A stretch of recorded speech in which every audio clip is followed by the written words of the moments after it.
keep in mind that though the economy is doing better, they're borrowing $1 trillion in a year. That's a lot of money to pretend like you've got a booming economy. Let's ask ourselves, what would the economy look like if we only borrowed $500 billion? Or what would the economy look like if we borrowed nothing? It would be an absolute fiasco.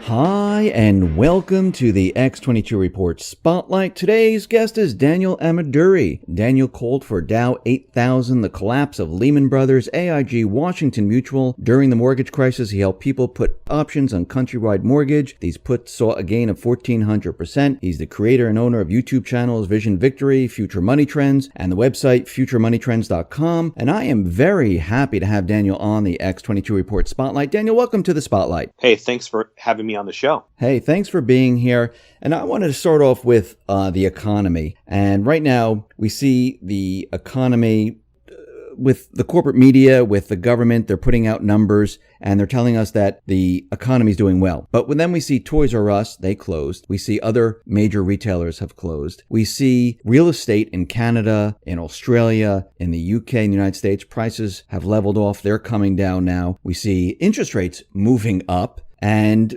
from everything that is happening here, what is your take on the economy? Why do we see so many strange things happening right now? I think it's complete dysfunction. And one of the things that we're seeing that's odd to people is that the recession never ended in 2009. So a lot of people say this is an old bull market, or it's a longest running booming economy, quote unquote, in history.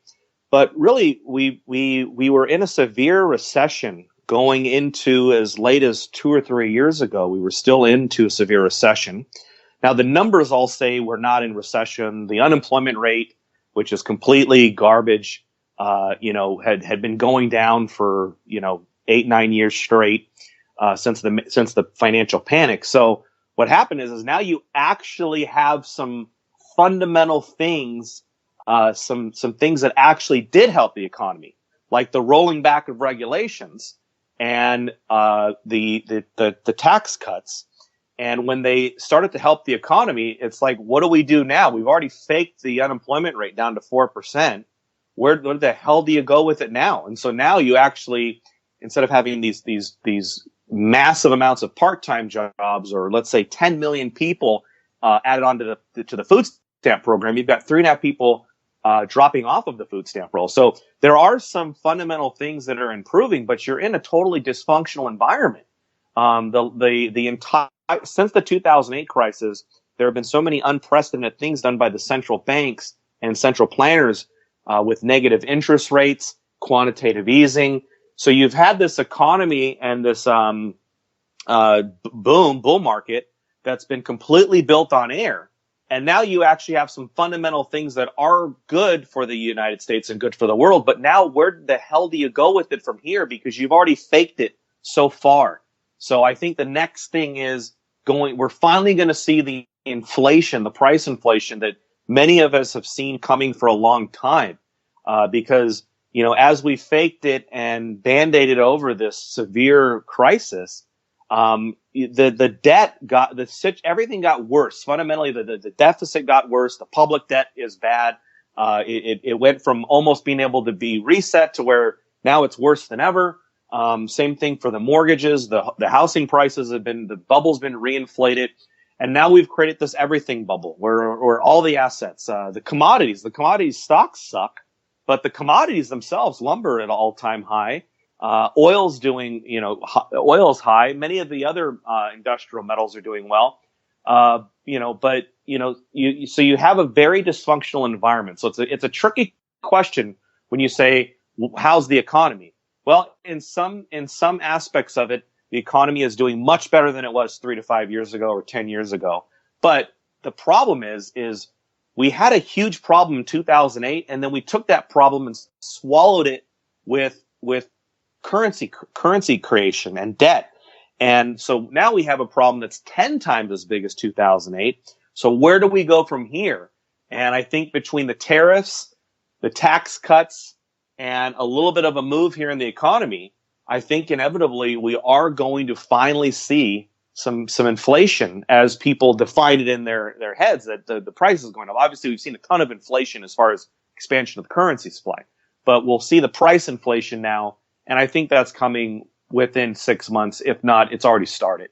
So when you say inflation, are you talking about like what the Fed is talking about, like we're going to get up to 2% inflation, or are you talking something completely different? No, I'd say it's something completely different. The Fed's numbers, again, they've been so manipulated, whether it's unemployment or GDP, it's very tricky for them to even figure it out themselves what it really is.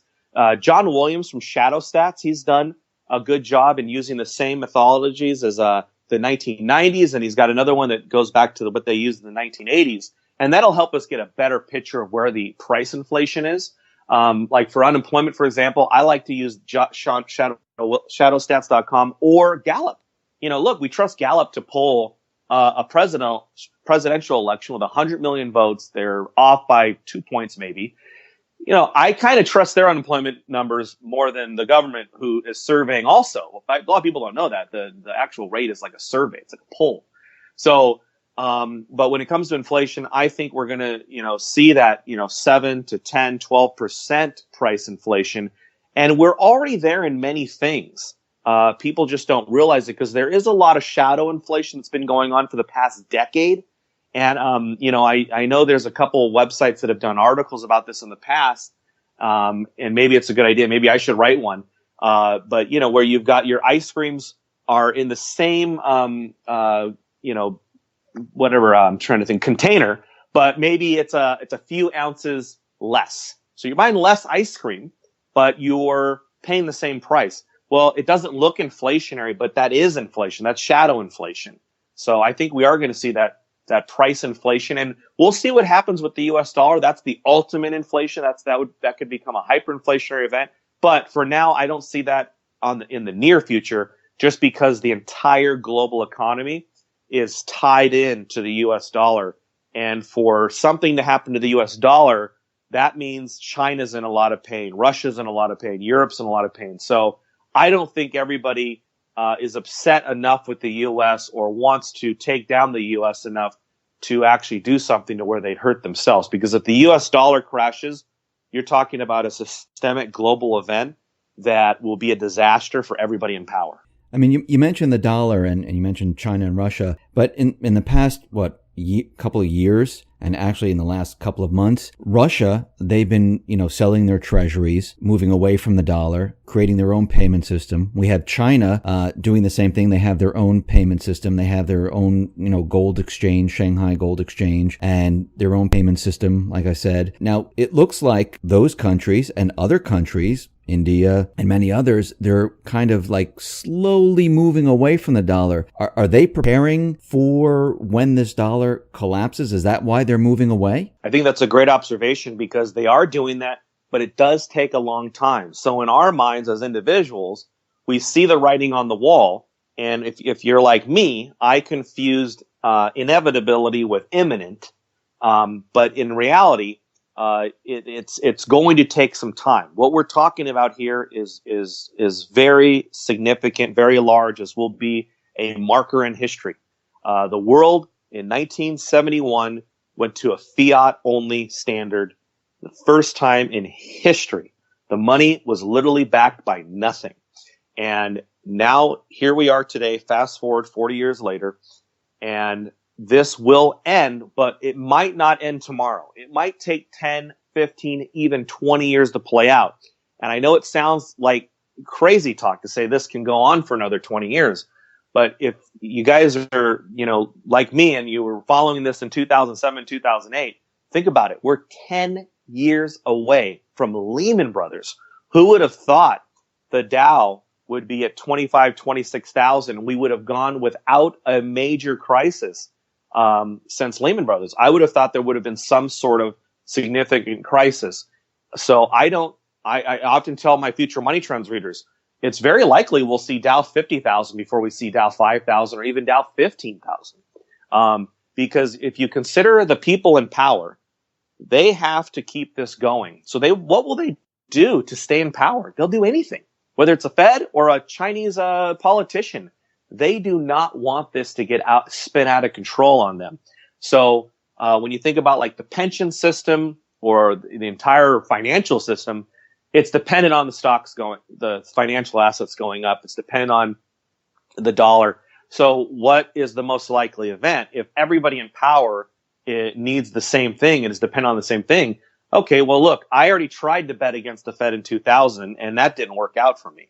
I had accurately forecasted the crash of the stock market and the collapse of Lehman Brothers, but I lost a lot of money because I had purchased a ton of silver, and the silver went from 21 to $9. So I'm a big believer in real diversification now. But so I do own some stocks, but I don't own them because I'm thinking, I'm going to get my 7% or 12% a year like Dave Ramsey predicts. I own them because I think I'm like, you know what?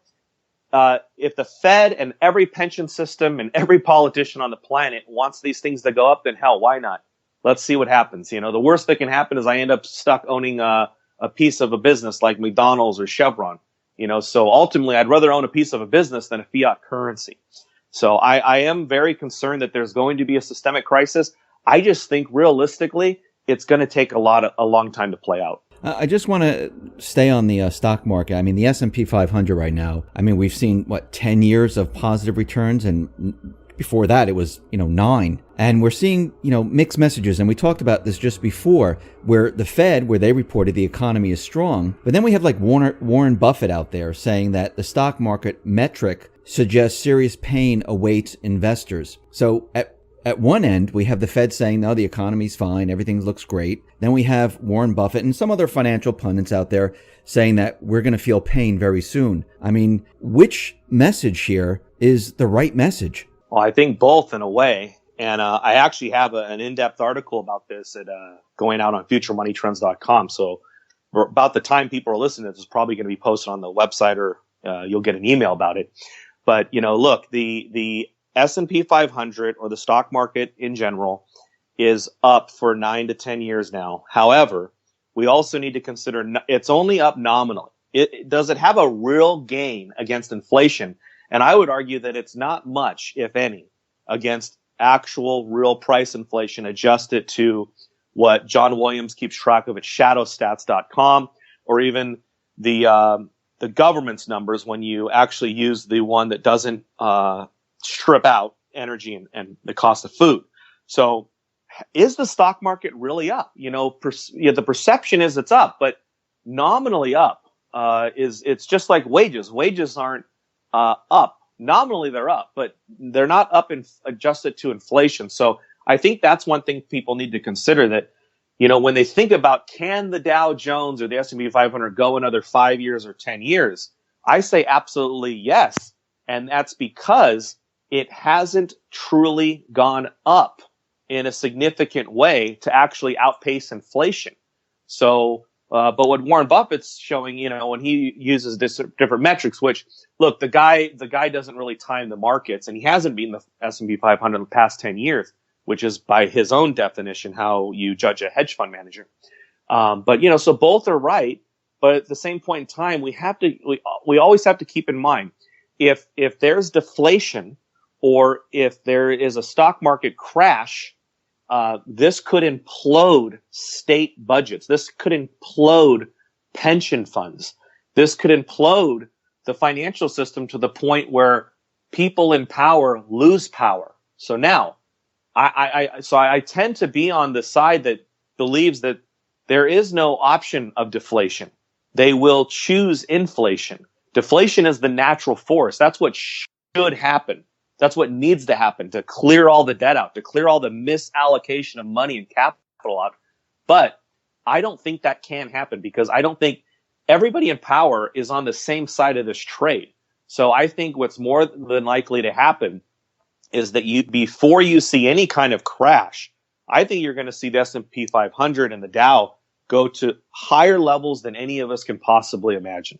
Now, is the S&P 500 and the Dow, are they moving up organically, or is this a manipulation of the market? I think it's manipulation. It's not only manipulation with the buybacks, but it's manipulation with actual openly manipulate it, where it's not even hidden anymore. It used to be that we would make an allegation as a conspiracy, theorist or somebody would say that the central banks are buying stocks. Now they just disclose it on the SEC forms, the 13K. So you literally have one of the biggest buyers of the stock market has been, the Swiss National Bank and the Norwegian National Bank. Their top holdings are Facebook, Google. I mean, these FANG stocks that everybody talks about. So let's be real. If you're printing money at no cost and then turning around and buying shares of Google and Facebook and ExxonMobil, that's blatant manipulation. That's just like, we've had forever with the bond market, where, we print out some currency and buy London bonds, and then they print out some currency and they buy the U.S. Treasury. So I think the whole thing is manipulated. So that's why, again, I really, recommend people do real diversification. You have to have maybe some stocks, but you also want some gold and some real estate and, some more physical things in your life, as much as you can. So you just mentioned gold and silver, the precious metals market, and we haven't really seen the precious metals market move at all. I mean, it's been pretty much steady. Why do you think that it's been so steady where it hasn't really broken out like it did right after 2008? Why hasn't it really moved anywhere? Ultimately volume moves assets, and the volume is just not there. The demand is just not strong enough, and it's been allocated in the stock market. Gold and silver have been beaten down by many third-party manipulators like central banks, like the bullion banks. It's a tiny market, but it's lucrative and liquid enough for them to make billions, but tiny enough for them to play around with the metals and not have any problems. So they're not manipulating an individual stock, or they're not getting into like a penny stock market where it's really low volume. They're in a market that's got billions of liquidity, gold and silver, but it's so tiny relative to other assets that it's not going. They're not going to get themselves in trouble by manipulating it, but it's very profitable. Another problem that gold has, I would say, what's happened since the election is, I truly believe this, and I've talked to Doug Casey and others about this, that for sure, when it comes to the U.S. retail demand, the same people who were doomsday preppers and buying gold and silver during the Obama years have completely gone optimistic since the election of President Trump. They're buying.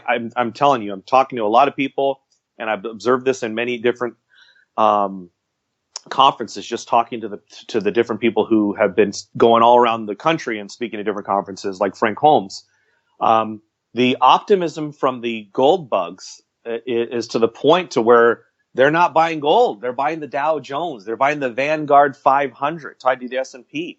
And so I think that's like the retail demand. So when I speak to like precious metal bullion dealers, the guys who sell the physical gold and silver, what they're telling me is that they've never seen it more anemic. It's worse than ever. It's worse than the late 1990s. That's how bad it is. And it doesn't make sense, right? Because the fundamentals are there. The price is actually up decently since December of 2015. It was $1,041 then.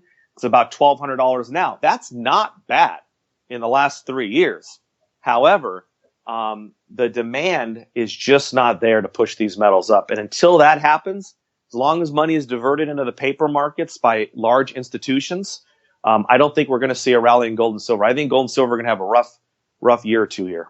Now, do you also think this has to do with the cryptocurrency market? I know, like Future Money Trends, you guys reported on this, and you covered Bitcoin when it was like $13 per coin, and ever since then it's gone up. Do you think people are looking at the cryptocurrency market, like Bitcoin and things like that, and they were taking their money and putting it into Bitcoin? And now, of course, Bitcoin has been dropping, not as far as gold or silver, but do you think that's maybe one of the reasons? I do, but I think it really affects the mining shares more and the other micro cap penny stocks. So, Future Money Trends, we're big believers in cryptocurrencies. And, I would love for everybody to check out our latest report at futuremoneytrends.com/block. I think you'll find it insightful. I'm a big believer in the cryptocurrencies, but I think where the cryptocurrency market hurt was, first of all the millennials and Gen Xers, they don't have stock brokerage accounts. They have Coinbase and cryptocurrency accounts. So there's a good chunk of the demographics that aren't buying stocks. They're not speculating in some of the smaller stocks. And, 90% of what we cover at Future Money Trends is related to cash flow and hard assets. But the other 10% is partnered up with these people like Keith Neumeier and Amir Adnani and Anthony Lacavera, where we're partnering with startups trying to kind of leapfrog the net worth. So in that world of micro caps, these are companies less than 100 million, less than $500 million. That money, that liquidity has been completely sucked out of the market for many reasons. But cryptocurrencies is a huge one. All the speculative money went to the cryptocurrency market. And then to add insult to injury, the commodity stocks have just sucked in general. So add that to where you're not getting institutional demand, and now you're not even getting retail demand because everybody's jumped ship to the cryptos. With the crypto market, with Bitcoin in particular, I mean, we've seen it, go up quite a bit and then it came down. Do you think the crypto market is being manipulated like the precious metals market? Absolutely. During the biggest boom of the crypto market, when it went from, $600, $800 all the way to 20,000, 95% of the Bitcoins were actually owned by less than 1%. So that technically, or that can easily be manipulated. Now, I'll be honest with you, I was shocked that it didn't go a lot higher. Because when you look at Bitcoin like a stock and say, okay, well, there's 16 million outstanding or 17 million outstanding, and probably a few million of them are lost and just gone. And then you got a bunch of people who are never going to sell. Okay, so we've got 2 or 3 million in what's called the float. What's available to buy? And, let's be real. If you've got the whole world chasing something and there's only about 3 million of them to buy, I thought that in 2017 we would see a run to 50 to 100,000 on the price. Didn't make it that high, made it to about 20,000. So I do believe it's easily manipulated. And there's a lot of dark forces involved in, and I'm not talking about what people say like drug dealers. I'm talking about like CIA. There are a lot of dark forces involved that, are against Bitcoin and are fighting Bitcoin, like the banks. So I have no doubt that it's manipulated. Look, everything's manipulated from the media we consume, to the assets we buy. There is nothing untouched at this point by central planners and governments. You mentioned the CIA and the intelligence agency and the banks. Why do you think they needed to manipulate Bitcoin? What was such a big threat? I think the threat in Bitcoin is that people can do transactions between themselves, and they can do large transactions or take cash across borders or transfer cash across borders, and the banking system won't even know about it. The CIA and the different national security agencies won't even know about it. So I think that probably alarms them greatly on that front. But for the banks, they collect trillions of dollars of fees, and it is literally, they are in the business of being the middleman. And what Bitcoin does is it takes away that role. And without that role, what role do the banks have? So I think it's very threatening. You've seen JP Morgan call it a bubble, call it a scam, yet they're trying to build their own cryptocurrency. They're trying to patent JP Morgan DigiCash. So, I mean, look, there's a lot of things that Bitcoin disrupts. It helps a lot of things. It improves, how we keep track of the blockchain, helps keep track of how we'll do transactions in the future, how we keep track of, from your home title to your auto insurance to, perhaps having a smart contract when you go to the doctor, and instead of filling out all that crap every time, you just pop open your smart contract and share it with the hospital. So the blockchain is going to help implement a safer and more trustworthy transactions for all of humanity. And the idea behind Bitcoin is that we can do peer-to-peer transactions without government interference or knowledge. And a lot of people say that's bad, but that's the whole point, because you don't want The government doesn't have the right to know everything you're doing. They don't have the right to stop you from transacting with other human beings. So when, I hear Bitcoin enthusiasts talk about how great it is that we're going to bring in the regulators and now the CFTC has legitimized us and we're going to get an ETF, I'm horrified when I hear that kind of stuff. I don't want to have Bitcoin so I can now jump back in time and pretend I'm back in the fiat money world where the central planners run everything and keep track of everything. And, I have no national sovereignty. I want what Bitcoin truly offered. And that was having some national sovereignty, being able to have my own unit of account and be able to transact with other people. And it's not Bank of America's business. I'll give you guys a perfect example. Future Money Trends has advertisers. And one of our advertisers, a few of them, are cannabis companies. And you'll see the banners on our site if you go to the site. Well, when we received a payment from one of them, Bank of America saw it, that it came from a cannabis company. And I've been a Bank of America customer for 25 years. They send a letter and says, we're closing your account in 30 days. You have 3 weeks to take care of all your business. At the end of 3 weeks, we will no longer clear your checks. And that was it. No appeal.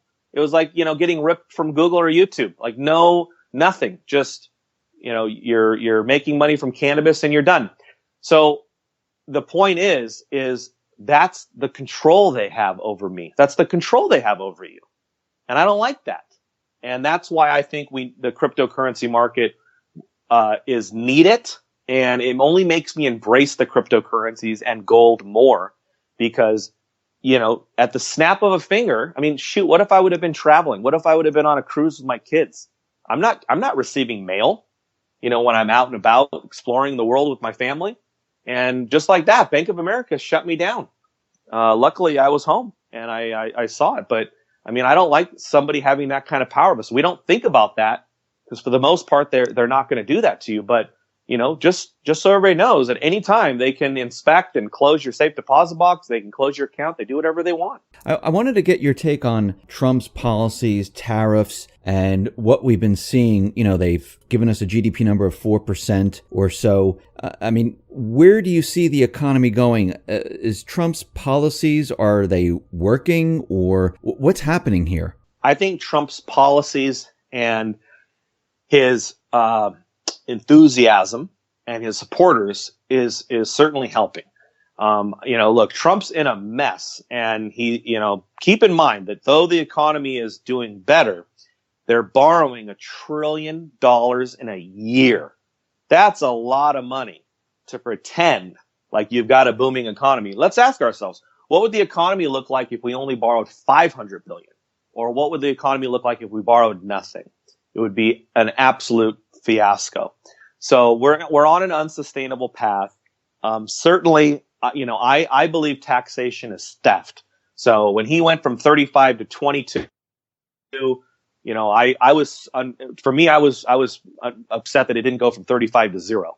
So I think anytime you give people more of their money that they're entitled to, it's good because obviously people, individuals or corporations even, they're going to spend money on more sustainable things. Once the government has it, God forbid it goes into a bomb that's going to take all this natural resources, the finite oil, the finite copper, all these things, and then just blow it to shit in a fire in the Middle East.